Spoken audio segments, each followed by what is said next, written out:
بسم اللہ الرحمن الرحیم۔ السلام علیکم دوستو۔ ایک خاتون حضرت داؤد علیہ السلام کی خدمت میں حاضر ہوئی اور عرض کیا، اے خدا کے نبی، آپ کا پروردگار عادل ہے یا ظالم؟ حضرت داؤد علیہ السلام نے فرمایا، اے خاتون، تو کیا بات کر رہی ہے؟ اللہ تعالیٰ عادل ہے، وہ ذرا برابر بھی کسی پر ظلم نہیں کرتا۔ پھر اس سے پوچھا، تم ایسا کیوں کہہ رہی ہو؟ تمہارا قصہ کیا ہے؟ اس عورت نے اپنا قصہ بیان کرنا شروع کیا۔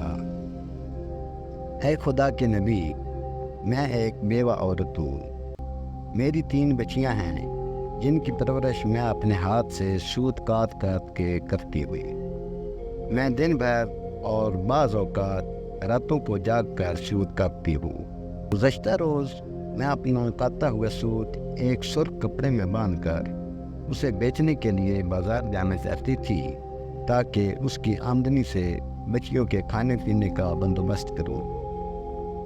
لیکن اچانک ایک پرندہ مجھ پر ٹوٹ پڑا اور سرخ کپڑے کا ٹکڑا جس میں میں نے سوت باندھ رکھا تھا اسے گوشت کا ٹکڑا سمجھتے ہوئے لے اڑا۔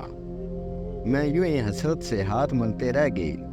اب میرے پاس کچھ نہیں کہ اپنی بچیوں کو کھانا ہی کھلا سکوں۔ ابھی وہ خاتون حضرت داؤد علیہ السلام سے اپنی داستان بیان کر رہی تھی کہ اتنے میں آپ کے دروازے پر دستک ہوئی۔ حضرت داؤد علیہ السلام نے آنے والوں کو گھر میں داخل ہونے کی اجازت دی۔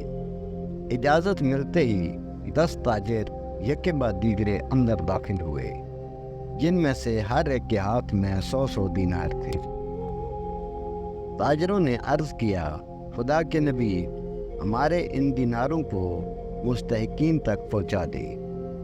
حضرت داؤد علیہ السلام نے پوچھا، میرے پاس یہ مال حاضر کرنے کا سبب کیا ہے؟ تاجروں نے جواب دیا، خدا کے نبی، ہم سب ایک کشتی میں سوار تھے۔ اتفاقاً ایک زوردار آندھی آئی، کشتی میں ایک جانب سوراخ ہو گیا اور پانی کشتی میں داخل ہونا شروع ہو گیا۔ موت ہمیں سامنے نظر آ رہی تھی۔ ہم نے نظر مانی کہ اگر اللہ تعالیٰ نے ہمیں اس طوفان سے نجات دی تو ہر شخص 100 دینار صدقہ کرے گا۔ اب پانی کشتی میں تیزی سے داخل ہونے لگا۔ ہمارے پاس کوئی ایسی چیز نہ تھی جس سے اس سوراخ کو بند کر سکے۔ ادھر ہم نے نظر مانی، ادھر رب تعالیٰ نے ہماری مدد کا بندوبست کر دیا۔ ایک بہت بڑا پرندہ منڈلاتا ہوا کشتی کے اوپر آ گیا۔ اس کے پنجے میں ایک سرخ رنگ کی پوٹلی تھی۔ اس نے دیکھتے ہی دیکھتے پوٹلی کشتی میں پھینک دی۔ ہم نے لپک کر اس پوٹلی کو پکڑا۔